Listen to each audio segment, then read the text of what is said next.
Es verdad que resulta difícil subir a este estrado y mira que lo he hecho veces, pero en esta ocasión es más difícil porque uno no quiere participar de un espectáculo que por momentos se ha convertido en lamentable o dantesco en algunas de las intervenciones, reitero, porque se ha utilizado este atril para dirimir responsabilidades, para imputárselas, al contrario, para no hablar de las propias y, en definitiva, para volver a pisotear el dolor de los y las afectadas. Eso es, sinceramente, lo que yo he observado. No sé qué estará pensando toda la gente que está todavía quitando barro de sus calles cuando nos ve en este lujoso hemiciclo decir las cosas que decimos. No sé si habrá alguien que piense que después de haber escuchado algunas de las intervenciones su esperanza ha crecido. Su esperanza en poder tener un futuro más digno y su esperanza en la política, en que la política sea un instrumento útil, algo capaz de solucionar sus problemas y no de crearle nuevos problemas. Porque hasta ahora poco más que eso se ha visto en algunas de las intervenciones. Pese a todo, yo voy a intentar que, por lo menos por nuestra parte, no se siga esa estela de desafección hacia la política y de menosprecio al dolor que todavía hoy están sufriendo miles y miles de personas. Y empiezo señalando una cuestión. Yo he prestado mucha atención a todas las intervenciones y tenía especial interés en oír la del Partido Popular, lo digo con sinceridad. Tenía especial interés, dado que se visualizan como la fuerza ya casi gobernante, en ver cuáles eran sus propuestas, cuáles eran sus alternativas para todo lo que tenemos por delante. Y yo diría que se sustancian en dos, y creo que no me equivoco. Una, en construir más presas y embalses. Hay esos tics del pasado, esa nostalgia. Y la otra, en esa que todos hemos oído alguna vez, que se sustancia y que cuando no quieres que algo se resuelva, pues crea un comité de expertos. Esas han sido las dos medidas. Y yo creo que ha sido un intento, probablemente, que todos hemos percibido como una maniobra para intentar evitar que el foco se pusiera en el señor Mazón. Yo lo voy a dejar aquí. Simplemente diría que al señor Mazón le queda una nueva versión que dar para explicar qué hacía y dónde estaba en las horas fatídicas de la Dana. Yo le sugiero una, y creo que después de todas las que se han dicho, hasta puede ser la más creíble. Es mejor que diga que fue abducido por un agujero negro y transportado a otra dimensión, pueden leer a Sagan, que seguir manteniendo la torpeza de un análisis que no resiste la verdad de los hechos. Pero, como decía, yo no voy a participar de este juego de imputación de responsabilidades, incluso de exigencias penales. Ya habrá tiempo para eso. Y sí quiero centrarme en una parte de la intervención de la vicepresidenta. No tengo nada que decir con la cronología que ha ocupado buena parte de su intervención, sobre todo la parte inicial, tampoco del detalle que ha dado de las ayudas y de los mecanismos de ayuda que se han puesto en marcha para ello, pero sí tengo algo más que decir en esa tercera parte, que realmente es la que me parece más interesante y más positiva en el debate de hoy, que es la que intenta dibujar cómo construir un futuro desde el presente, atendiendo a los retos globales. Y creo que es importante hablar del cambio climático. Y es importante hablar del cambio climático porque le prestamos poca atención a los efectos que tiene.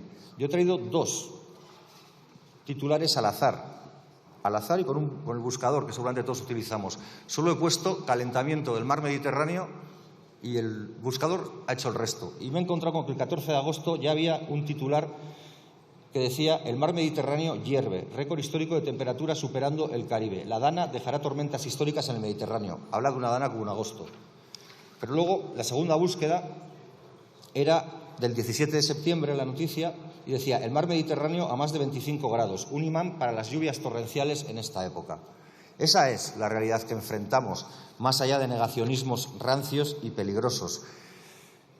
Y junto a ese reto que tenemos con el cambio climático, lo que hace falta son medidas profundas, porque seguramente todos estamos de acuerdo, bueno, todos, la mayoría, estamos de acuerdo en ver la peligrosidad del cambio climático para nuestras vidas y para el futuro del planeta, pero probablemente nos falte detallar con más claridad qué es lo que vamos a hacer y cómo lo vamos a hacer. Probablemente porque implica cambios en nuestras formas de vida y porque implica seguramente mucha pedagogía, y eso es algo que, además de cansar, a veces comporta riesgos en forma de incomprensión o de retiradas de apoyos.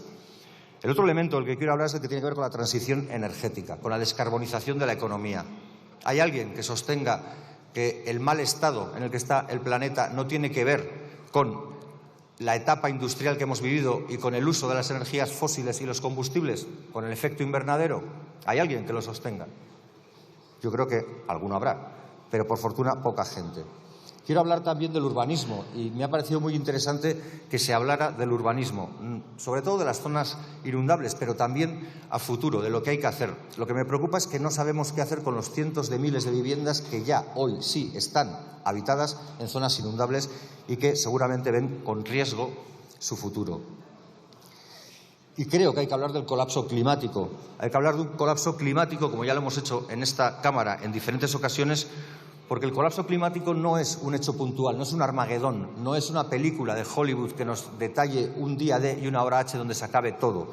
El colapso climático es un proceso que se manifiesta con episodios climáticos extremos, como el que hemos visto el 29 de octubre, que se manifiesta con el agotamiento de los recursos naturales y de las materias primas, con la destrucción de los ecosistemas y de la biodiversidad, con el empeoramiento de la calidad del aire y también, y esto nos sonará un poco, con el surgimiento cada vez más reiterado de pandemias. Esa es la realidad del mundo que estamos dejando que se vaya a la ruina.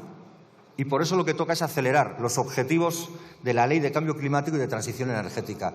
Nos hemos peleado en esta Cámara sobre si subir 5 puntos porcentuales era mucho o era poco, sobre si incomodaba mucho o poco a las grandes industrias. Quizás todos hayamos aprendido una lección, o deberíamos. Hay que hacerlo porque la sostenibilidad de la vida está por encima de la reproducción del capital. Lo ha estado siempre y lo tendría que estar, después de la dura lección que nos ha infringido la naturaleza, con más claridad si cabe. Y hay que hablar, como ya se ha hecho, de los servicios públicos. Porque si se tienen servicios públicos se defiende a todas las personas. Porque si hay una unidad valenciana de emergencias y no se quita por capricho de la ultraderecha o por exigencia de la ultraderecha para que te apoyen, seguramente se reacciona mejor. Y hay que hablar también de la voracidad empresarial que obliga a la gente a estar en puestos de trabajo cuando debería estar resguardándose en su casa. Y todos hemos visto las furgonetas de reparto pese a las ayudas que luego dé para lavar su conciencia. Y tenemos que hablar de economía o vida, o de economía y vida, porque no creo que sea la única persona que ha hecho una unión de ideas relativamente fácil. Y es que cuando los responsables del Gobierno de Valencia tienen intereses y tienen procedencias ligadas al turismo, que es tan importante en el PIB, alguno quizás tuvo miedo a ir más allá porque se venía un puente y porque había muchos millones de personas que tenían que levantar esa comunidad y gozar de sus playas o de sus paseos. Eso fue una temeridad. Y quiero hablarles de otro término que también he citado en alguna ocasión, pero que creo que ahora tiene más sentido que nunca, porque en muchas ocasiones, cuando he participado en algún seminario, en alguna charla, lo he citado o lo he oído citar, y siempre había que referirse, para que la gente lo entendiera bien, a fenómenos o realidades que se daban en otras latitudes, generalmente en países empobrecidos o en países en vías de desarrollo. Estoy hablando de la necropolítica, de un término que aquel Mbembe puso de manifiesto a través de un libro. Este término, lo que significa, lo que diseña, es una realidad que no es otra que una suerte de tecnología del poder cuyo objetivo es la regulación de poblaciones a través de la producción de sujetos disponibles y desechables. Esa es tristemente, y ahora, a partir de aquí, también una aplicación práctica en lo que ha pasado en el Mediterráneo de la necropolítica. Y voy terminando ya. Podemos elegir, podemos seguir demostrando nuestras altas prestaciones para meternos el dedo en el ojo, pero a la vez seguir demostrando nuestra inutilidad para resolver los problemas, o podemos intentar ser eficaces. Porque seguramente para tirar de ironía y de cinismo valemos todos y todas. Para arrimar el hombro a veces me cuesta más, pero quizás hay que escuchar a la calle, como suele decir muchas veces, si no vas a ayudar, apártate. Y como he citado antes a Sagan, voy a terminar con Carl Sagan también. Él decía que sin la ciencia las personas quedaríamos a merced del próximo tirano y farsante que pudiera arruinar el planeta y sus gentes. Hagamos caso a quien sabe, hagamos caso a la ciencia. Besterik ez, mila esker.